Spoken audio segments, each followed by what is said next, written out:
Саламатсыңар балдар, жалпы биология предмети боюнча тил сабагыбызды баштайбыз. Сабакка даяр болсоңор, анда алгач бүгүнкү сабактын темасы менен таанышып алалы. Бүгүнкү сабагыбыздын темасы табигый тандоо эволюциянын багыттоочу фактор деп аталат. Сабактын жүрүшүндө силер табигый тандоо тууралуу түшүнүк алуу менен бирге популяциядагы табигый тандоонун формалары, аны менен катар жасалма тандоо жана жыныстык тандоо, ошондой эле адаптация табигый тандоонун таасиринин натыйжасы экендигин окуп үйрөнө аласыңар. Биз силер менен алгач табигый тандоо эмне экендигин билип алалы.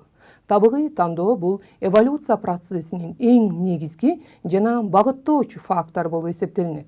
Жашоо үчүн күрөштүн негизинде табигый тандоо жүрөт. Табигый тандоодо тирүү организмдер белгилүү бир ыңгайланышкан белгиге ээ болсо тандалып жашап кетет, ал эми андай белгиге ээ эмес тирүү организмдер тандалып өлүп жок болот. Биз бир нече мисалдардын жардамы аркылуу табигый тандоого түшүнгөнгө аракет жасап көрөлү. Эволюция процессинде тирүү организмдерде кандайдыр бир тукум кууган өзгөргүчтүк пайда болот дедик. Жашоо үчүн күрөштө эгерде ушул өзгөргүчтүк белгилүү бир чөйрөдө ыңгайланышууга жардам берсе, анда табигый тандоонун негизинде тандалып, ал организмдер тукум калтырып жашап кетет. Эгерде ыңгайланышууга жардам бербесе, анда өлүп жок болот. Мисал катары биз кайыңдардын арасында жашаган далдагай ак көпөлөктү алып карап көрөлү. Булардын арасында кара түстөгүлөрү дагы бар. Кара түс бул тукум кууган өзгөргүчтүк, башкача айтканда жаңы белги. Себеби жаратылышта кайыңдын кабыгында жашаган бул көпөлөктөрдүн ак түстөгүсүнүн саны көп болот. Себеби кара түстөгүсү минтип кайыңдын кабыгында даана көрүнүп калгандыктан жырткыч канаттуулар тарабынан ал өлүп жок болуп турат. Бирок шарт өзгөрүлгөн учурда 19-20 кылымдарда Англияда завод фабрикалары көбөйүп, анын негизинде абада түтүн көбүрөөк болгондуктан дарактын кабыктары ычталып, өңдөрү карара баштаган. Мунун негизинде мурунку даана көрүнүп калган кара көпөлөктөр эми алар көрүнбөй калды. Демек булар бул өзгөргүчтүк бул организмдердин жашап кетишине мүмкүнчүлүк түздү. Ал эми мурун көрүнбөгөн ак көпөлөктөр тескерисинче дарактын кабыгынан даана көрүнүп калды. Эми канаттуулар тарабынан булар терилип жеп азая баштады.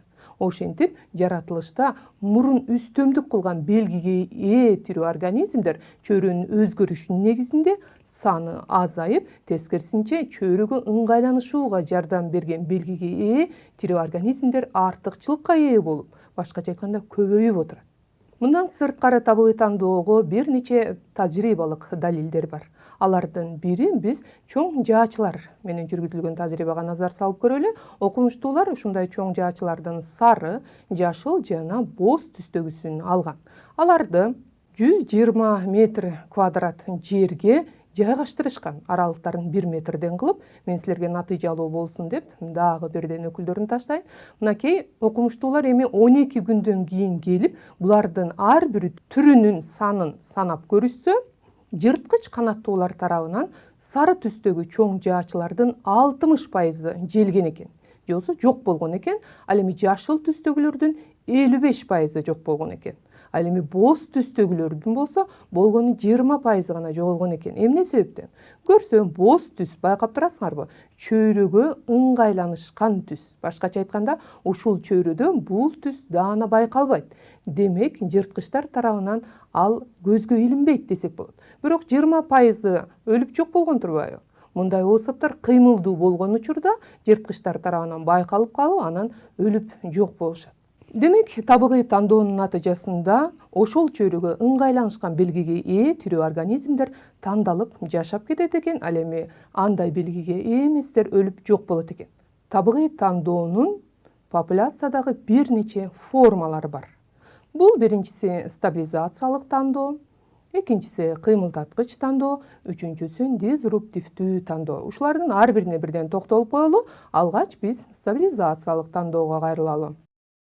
Буга мисал катары биз курт-кумурскалар менен чаңдашуучу өсүмдүктөрдүн гүлүнүн чоңдуктарын алып карап көрөлүчү. Бул тандоо негизинен шарт өзгөрбөгөн учурда жүрөт. Биз X жана Y окторуна особтордун саны жана белгинин өзгөргүчтүгүн коелу. Ал эми бул ири сызык болсо реакциянын нормасы. Башкача айтканда ушул курт кумурскалар менен чаңдашуучу өсүмдүктөрдүн гүлүнүн кичинекейлери дагы, чоңдору дагы, өз кезегинде орточо формадагы гүлдүү өсүмдүктөр дагы кездешет. Булар ар түрдүү курт кумурскалардын жардамы аркылуу чаңдашаарын силер билесиңер. Мисалы, арылар, көпөлөктөр аркылуу чаңдашат. Убакыттын өтүшү менен ушул өсүмдүктөрдүн ичинен гүлүнүн формасы, чоңдугу орточо болгон өсүмдүктөрдүн саны көбөйө баштаган. Эмне себептен? Себеби кичинекей гүлдөргө тек гана арылар конгон, ал эми көпөлөктөр үчүн ал ыңгайсыз болгон. Ал эми тескерисинде чоң гүлдөргө бул арынын ооз аппараттары кыска болгондуктан мындай түтүкчөлүү, коңуроолуу гүлдөргө ооз аппараттары жетпейт. Ошондуктан буларга дээрлик конгон эмес. Тескерисинче бул гүлдөргө көпөлөктөр конгон дагы. Анын натыйжасында бул кичинекей гүлдүү жана чоң гүлдүү өсүмдүктөрдүн саны азайып, гүлүнүн өлчөмү орточо болгон өсүмдүктөрдүн саны көбөйгөн. Демек, стабилизациялык тандоодо чөйрөнүн шарты узак убакыт өзгөрүлбөй, туруктуу болгондо байкалат экен. Белгилүү касиеттери менен айлана чөйрөгө ыңгайланышкан особдор артыкчылыкка ээ болот экен. Ал эми айырмаланган мутанттар болсо өлүп жок болгондугун көрүп турасыңар. Популяциянын туруктуу белгисин же касиетинин стабилдешүүсүнө алып келет экен. Ал эми кыймылдаткыч тандоодо кандай болот? Биз мисал катары келемиштерди алып карап көрөлү. Келемиштердин ар кандай түрлөрү бар, чоңдору, кичинекейлери, ортолору. Бирок биз азыр чоңдоруна же алардын өлчөмдөрүнө көңүл бөлбөйбүз. Алардын ар түрдүү химиялык уулуу заттарга болгон туруктуулугуна карата тандоосуна назар салып көрөлү. Биз келемиштерди жок кылуу үчүн ар түрдүү химикаттарды пайдаланабыз. Мынакей ошол химикаттардын таасири астында келемиштердин бир тобу өлүп жок болот. Башкача айтканда, ошол химикаттарга, уулуу химиялык заттарга туруштук бере албагандары өлүп жок болот. Ал эми ошол химиялык заттарга туруктуу тирүү организмдери көбөйүп, бүгүнкү күнгө чейин тукумун улап келе жатат. Демек, кыймылдаткыч тандоодо бул шарт өзгөрүлгөндө байкалат экен. Башкача айтканда, шарт өзгөрүлдү. Эмне болуп өзгөрүлдү? Химикаттар, түрдүү уулуу заттар пайдалана баштады жана тукум кууган орто маанидеги касиеттин же белгинин бирөө тандоодон өтүп, экинчиси мутациялык орто касиет менен алмаштырылып отурат. Башкача айтканда, жаңы белги пайда болду. Ал эми дизруптивдүү тандоо. Мында мисал катары биз жанагы эле кайыңдардын арасында жашаган далдагай көпөлөктү карап көрөлү. Биз жана айтып өттүк, нормалдуу шартта, шарт өзгөрүлбөгөн убактарда ак көпөлөктөрдүн саны кара көпөлөктөргө салыштырмалуу көбүрөөк деп. Бирок шарт өзгөрдү. Эмне болуп шарт өзгөрдү? Завод фабрикалар көбөйдү дедик, түтүн көбөйдү, анын натыйжасында дарактар карара баштады. Мунун негизинде табигый токойлордо, башкача айтканда завод фабрика жок аймактарда мурункудай эле ак көпөлөктөр көп болду. Ал эми өзгөрүлгөн шарттуу аймактарда, завод фабрикалар көп болгон жерлерде кара көпөлөктөрдүн саны көбөйдү. Демек, дизруптивдүү тандоодо бул орток маанидеги белгиге, касиетке ээ болгон тирүү организмдердин белгилери ажырап, эки же андан көп белгилердин пайда болушуна алып келет экен. Ошентип биз бир нече сүрөттөөчтөрдүн жардамы аркылуу популяциядагы табигый тандоонун бир нече формаларына токтолуп өттүк. Азыр биз жандуу тасманын жардамы аркылуу ушул популяциядагы табигый тандоонун формаларына башка мисалдарды алып карап көрөлү. Популяциядагы табигый тандоонун формалары. Ал өз ичинен стабилизациялык тандоого, кыймылдаткыч же багытталган тандоого жана дизруптивдүү же ажыратуучу тандоого ажырайт. Биз ушулардын ичинен стабилизациялык тандоого кайрылып көрөлү. Бул шарт өзгөрүлбөгөн учурда жүрөт дедик. Англияда мисалы төрөлгөн балдардын салмагы 2,5 килограммдан 3,5 килограммга чейин жеткен. Бирок убакыттын өтүшү менен салмагы чоң жана кичинекей балдар көбүрөөк чарчап, ал эми орто салмактагы балдар көбүрөөк андан ары өсүп, чоңоюп, тукум калтырып кеткен.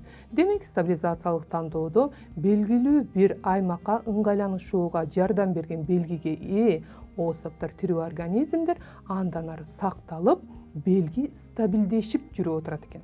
Эми биз ушул популяциядагы табигый тандоонун формаларынын ичинен эми кыймылдаткыч же багытталган тандоого кайрылалы. Бул шарт өзгөрүлгөн учурда жүрөт. Мисалы, Англиянын Плимут шаарынын жээгинде жашаган крабтардын өлчөмү 9 сантиметрден 5 сантиметрге чейин жетет экен. Бирок ошол шаарда Акиташ кийини табылып, ал кемелер аркылуу ташыла баштаган. Натыйжада суунун булганышы менен крабтардын өлүмү күчөгөн. Кандай крабтар? Көлөмү чоң крабтар өлө баштаган. Себеби алардын бакалоорлоруна акиташтар тыгылып калып көп өлгөн дагы, тескерисинче өлчөмдөр кичинекей болгон крабтардын саны көбөйгөн. Натыйжада орток маанидеги белги жана касиеттерди тандоого учурап, анын натыйжасында жаңы белги пайда болду. Эми биз силер менен дизруптивдүү же ажыратуучу тандоого кайрылып көрөлү. Бул дагы шарт өзгөргөн учурда жүрөт. Мисалы, бир аралдагы жашаган канаттуулардын канатынын узундугу 25 сантиметрден 48 сантиметрге чейин узундукта болгон. Бирок бул аралда шарт өзгөрүп, шамалдуу жана суук болуп калган. Анын натыйжасында бул орток маанидеги белги же касиет ажыраган. Башкача айтканда, канаты кыска канаттуулар шамалдын жардамы менен бир жерден экинчи жерге жетип алса, ал эми канаты узун канаттуулар болсо, тескерисинче суукка туруштук берип жашап кеткен. Демек, бир белги экиге ажырады десек болот.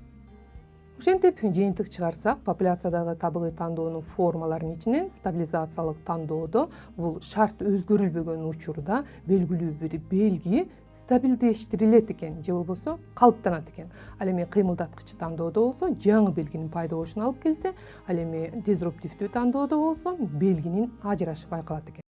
Эми биз жогорудагы маалыматтардын негизинде кезектеги суроого жооп бергенге аракет жасап көрөлү. Сурообуз мындайча аталат: кайсы тандоо чөйрөнүн туруктуу шартында таасир этет? Биринчиси стабилизациялык, экинчиси дизруптивдүү, үчүнчүсү кыймылдаткыч, төртүнчүсү бардыгы деген жооптор болду.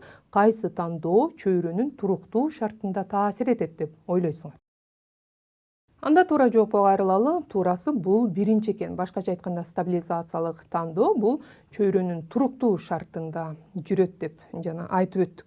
Эми силер менен биз жасалма тандоого башпагалы. Жаратылышта адам тарабынан жүргүзүлгөн тандоо жасалма тандоо болуп эсептелинет. Мында адам өзүнө керектүү белги жана касиеттерге ээ жаңы порода жана сортторду тандап алышат. Мисалы, кант кызылчасы деп коелу.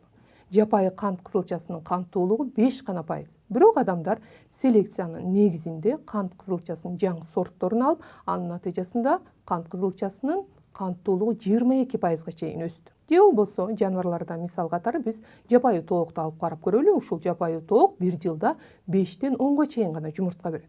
Бирок бүгүнкү күндө жаңы породадагы тооктор бир жылда 300дөн ашык жумуртка берет экен. Демек, жасалма тандоодо адам тарабынан тандоо жүргүзүлөт экен жана табыгый тандоого салыштырмалуу ыкчам жүрөт экен. Бирок пайда болгон организмдер адамга гана пайдалуу касиеттерге ээ болуп, айрым убактарда ошол организмдин өзүнүн жашоого жөндөмдүүлүгүн төмөндөтүп коет экен. Мисалы, жанагы эт багытындагы чочколор өтө семиргендиктен адамга албетте эт, май берет, бирок баса албай, кыймылдай албай калат экен. Ал эми биз билгендей, табыгый тандоодо андай эмес. Тандалган тирүү организм жашоого жөндөмдүү болот жана тандалып алган белги ал организмдин андан ары ыңгайланышып жашап кетишине көмөкчү болот. Табыгый тандоонун негизинде адаптация жүрөт. Адаптациялардын ичинен биз жашырынуучу түскө кайрылып көрөлү. Мисалы, коёндордун ак түсү. Кышында ак түстө, ал эми жайында болсо алар боз түскө өтөт. Бул жашырынуучу түс болуп эсептелинет. Ошондой эле, мисалы, пигмей деп аталган деңиз балыгы, силер көрүп тургандай, коралдарга өңү дагы эмес, керек болсо формасы дагы окшошуп турат. Бул дагы жашырынуучу түскө мисал болуп эсептелинет. Мындан сырткары жаратылышта бөлүүчү түс деген бар. Мисалы, өзгөчө ири жандыктар, зебранын бөлүүчү түстөрүн көрүп турасыңар. Ал алыстан жырткыч караган маалда анын денесин бир нече бөлүктөргө бөлүп, денесинин контурун байкалдырбайт. Аны менен катар өз кезегинде маанилүү органдарынын каякта экендигин жырткыч көп байкай албайт.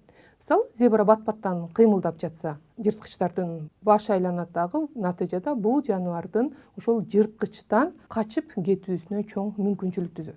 Мындан сырткары, ушул адаптацияга мисал катары биз эскертүүчү түстү алсак болот.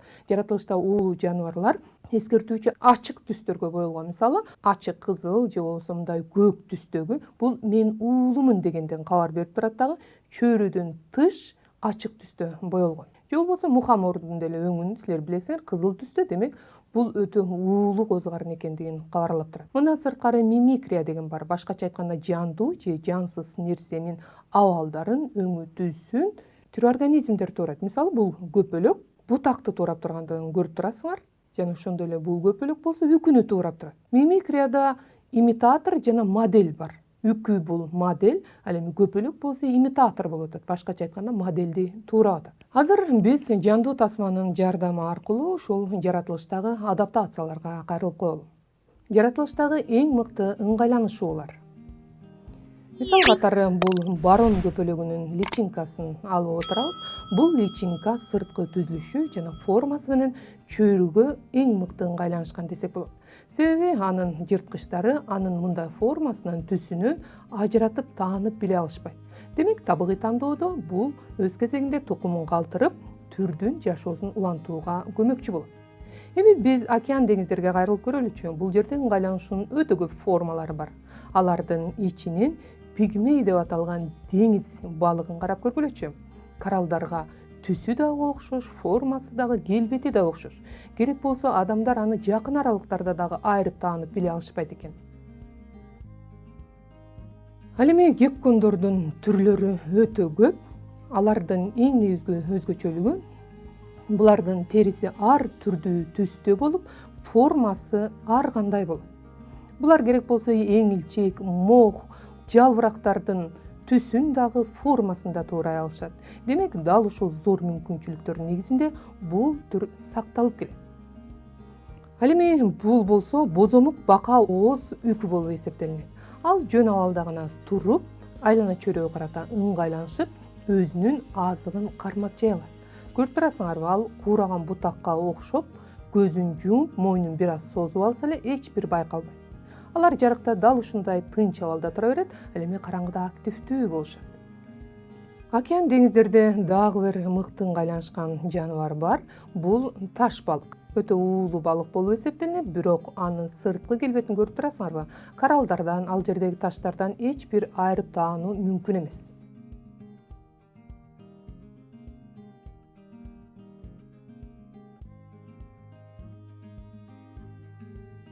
Ошондой эле курт кумурскалардын ичинде дагы өтө мыкты ыңгайланышуулар бар. Камбала дагы ушул табигый тандоонун натыйжасында эң мыкты адаптацияга ээ болгон. Башкача айтканда, анын терисиндеги түрдүү пигменттер кайсыл фонго, кайсыл чөйрөгө келсе, ошого карата чачырап, ошол фонду кайра анын денесинде чагылдырат. Ал эми ири жырткычтар, мисалы илбирс, кабылан, пума жана башка ири жырткычтардын денеси мындай майда бөлүктөргө бөлүнгөн жашырынуучу дагы түс болуп эсептелинет. Ал өз кезегинде өзүнүн азыктарын кармоого зор көмөкчү болот. Ал эми бул муруттуу ак көпөлөктүн личинкасы. Анын түктөрү өз кезегинде жырткычтардан сактайт. Жана ошондой эле бул кадимки жөргөмүштүн жумурткалар жаткан пиласын элестетет. Ошондуктан жырткычтар ага көп көңүл бөлбөйт. Табигый тандоонун негизинде дал ушундай ыңгайланышууга ээ болгон. Жана ошондой эле анын дагы бир артыкчылыгы бул каратактары. Алыстан караганда көздөй болуп көрүнгөнү менен бул анын түкчөлөрүнүн эле кара түстөгү топтому болуп саналат. Ал эми бул калига деп аталган көпөлөк мыкты ыңгайланышкан. Себеби анын канатындагы көз сымал булуттагы кадимки эле үкүнүн көзүн элестетет. Өзү жырткычтары келе жаткан коркунуч туулган маалда канатын жайуу менен гана жырткычынан кутулат. Мынакей жылан көпөлөктү көрүп калды, аны жегене бара жаткан байкап калган көпөлөк канатын жая берди эле, үкү жырткычты карап тургандай сезилет. Демек, үкүгө кол салуу өтө кооптуу. Мындай тобокелчиликке бул жырткыч барбайт, андыктан башка азыкты издөөгө аттанат. Албетте, мындай тактар, өңдөр эволюция процессинде узак жылдардын негизинде калыптанган жана түрдүн жашоосун улантууга зор көмөкчү болот. Ал эми бул жашыл түстөгү даракчыл бака кандай ыңгайланышууга барган? Эгерде кокусунан өзүнүн жырткычын келе жаткандыгын байкап калса, анда ал бутактын же жалбырактын учунан кулап түшүп, өлгөн сымал кейипти берет. Ал эми жырткычтар жаратылышта негизинен өлгөн азыктар менен азыктанбайт. Андыктан бул жырткычынан кутулуунун эң мыкты ыкмасы десек болот. Эми биз жогорудагы маалыматтардын негизинде кезектеги суроого жооп берип көрөлү. Тасмадан ыңгайланышуулардын кайсы түрүн көрүүгө болот? Бул уулуу жылан, коралл аспид деп аталат. Анын кара жана кызыл тактарын көрүп турасыңар. Бирок бул уулуу жылаанды туураган сүт жылааны бар. Ал уулуу эмес. Тек гана дал ушул уулуу жылаанды туурайт. Анын айырмасы эмнеде? Түстөрүнөн дээрлик байкалбайт, бирок анын ак жана кара тактарынан айырмалап билүүгө болот. Жакшылап көңүл бөлсөңөр, анын ак тактары кара тактарынын ортосунда турат. Ал эми уулуу жылаандын кара тактары тескерисинче ак тактардын ортосунда. Суроону дагы бир жолу кайталап коеюн. Тасмадан ыңгайланышуулардын кайсыл түрүн көрүүгө болот? Анда жоопторго кайрылалы. Жообуз бул бөлүүчү, жашырынуучу түстү, экинчи жообуз болсо мимикрия, эскертүүчү түстү көрүүгө болот деген жооптор болду. Анда туура жоопко кайрылып көрөлү. Туура жообуз көрсө экинчи экен. Чарльз Дарвин эволюцияда жыныстык тандоо бар экендигин далилдеген. Башкача айтканда, жаратылышта табигый тандоого шайкеш келбеген нерселер бар. Муну биз жыныстык тандоонун негизинде түшүндүрсөк болот. Мисалы, корооздун түзү. Бул эскертүүчү түстө эмес, чөйрөгө ыңгайланышкан түстө эмес, же бирөөнү туурап жаткан жери жок. Ал эми тооктун түсү, мисалы, жашырынуучу түс деп коелу. Чөйрөдө караганда корооздор жырткычтар тарабынан биринчи эле көзгө урунат. Башкача айтканда, бул өз кезегинде корооздордун жок болушуна жардам берүүчү түс десек болот. Бирок жыныстык тандоодо бул зор мааниге ээ. Канчалык корооз, кооз болсо, ургаачылар тарабынан көбүрөөк тандалат дагы, көбүрөөк тукум калтырууга мүмкүнчүлүк түзөт. Бирок жырткычтар эгерде байкап калса, биринчи кезекте эле короозго кол салат. Ал эми тукумун улап, тукум калтыруучу ургаачылары ошол кезде өз жөжөлөрүн алып, жашыруун жакка кетип калат. Демек, бул өз кезегинде табигый тандоодо ушул түрдүн сактап калышына зор көмөкчү болот экен. Ошентип, эволюциянын механизмин эске салып карап көрөлү.